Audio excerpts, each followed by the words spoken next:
Hey, I'm finally back in my studio today. A little spoiler here, I've been away for a little bit, haven't had access to my studio.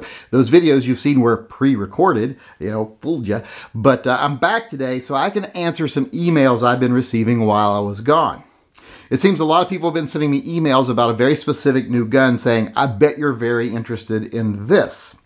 And today I thought, well, now that I'm back, I'll make a video letting them know whether I'm interested or not.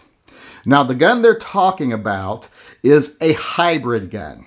It is a gun that is basically two very popular designs put together, because we all know what guns tend to do when they're left alone unsupervised.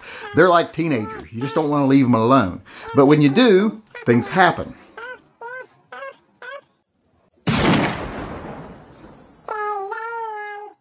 Now, in this case, it looks like someone over at Dan Wesson left one of their CZ75s laying around, and this is the result. Because as you can see, this new gun, the Dan Wesson DWX, is very clearly a melding of a 1911 and a CZ75 or one of their other very similar model guns. I mean, you don't have to look very hard to see the elements of both the 1911 and the CZ. Very clearly, that's what this is a combination of. And now that everyone has seen this gun, they're asking me what I think of it, because they know I like Dan Wessons and I like CZ. Actually, I really like Dan Wessons and I really like CZs. So they're like, what do you think of this hybrid? Do you think this is going to be a viable hybrid? Or is it going to be one of those ones you got to dig a hole, put it in it, shoot in the head, and then cover it up? So I thought I would answer them today. Now, when I first started seeing this gun, when I first saw the websites, first saw the emails, first saw the information coming in on it, I was mixed. I had mixed emotions. I was like, I'm not really sure I like this. Because at first, I looked at it one way. There's a couple of different ways you can look at this gun. The first way I looked at it was a CZ that had some 1911 traits. And when I looked at it that way, I was like, why would I want my CZ to give up the things I like most about my CZs? Which is the fact that they are double action, single action that can be carried, cocked and locked, or hammered down with the safety off. Or you could even get them with a decocker. So why would I want to give that up in the CZ line? So when I looked at it that way, I was like, this just seems like an inferior CZ gun, a gun that I wouldn't be interested in. I'm not interested in the single action only CZs. They do exist. I don't own them because I'm not interested in them. So I thought this will be no difference. This would be no difference from the other single action only CZs that I have no interest in. But then, I started thinking about it differently. I started thinking about it like, well, maybe if I look at it more as a 1911, but not just a 1911, a double stack 1911, because it definitely is double stack. And then I started thinking about it a little differently. But then I thought, well, I've already got a double stack 1911. I have my STI 2011, and I really like that gun. It's one of my favorite guns I own. It's definitely in my top 5.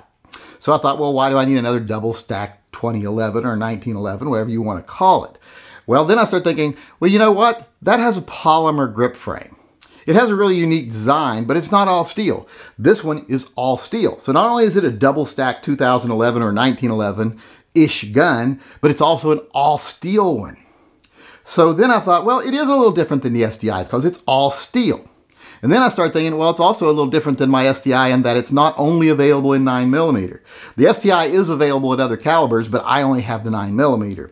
So this one, when I started noticing on the website that it was available in another caliber, most notably 40 Smith & Wesson, then I started thinking of it as an all-steel, double-stack 1911 in 40 Smith & Wesson, which will hopefully eventually have a 357 conversion barrel for it.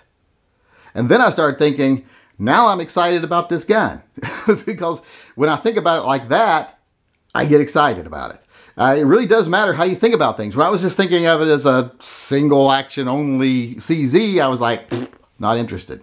But then when I start thinking of it as a double stack 40 Smith & Wesson, all steel, hopefully eventually 357 SIG, 1911 style gun, then I was like, okay, now I'm more interested. In fact, now I'm very interested. So for those of you out there that are wondering what I was thinking, That's what I've been thinking. Like I say, I've kind of gone back and forth and went from left to right on it because, like I said, it depends on how I looked at it. And the way I'm looking at it now, I'm liking it. Now, if you want to see it a little better than the two pictures I showed you, I do believe Dan Wesson has a video on YouTube. I'll link it up in the corner of this video. Go over and take a look at it. But I think you'll see that it is pretty interesting. It is very clearly a combination of a 1911 and a CZ. It's like from the slide, the bottom of the slide up, it's 1911, or actually from the grip frame up, it's 1911, and from the grip down, it's very much a CZ. So go over, take a look at that video, look up the information on their website, see what you think. But myself personally, right now, I'm pretty excited about this gun coming out, and I can't wait, funds willing, to get a hold of one.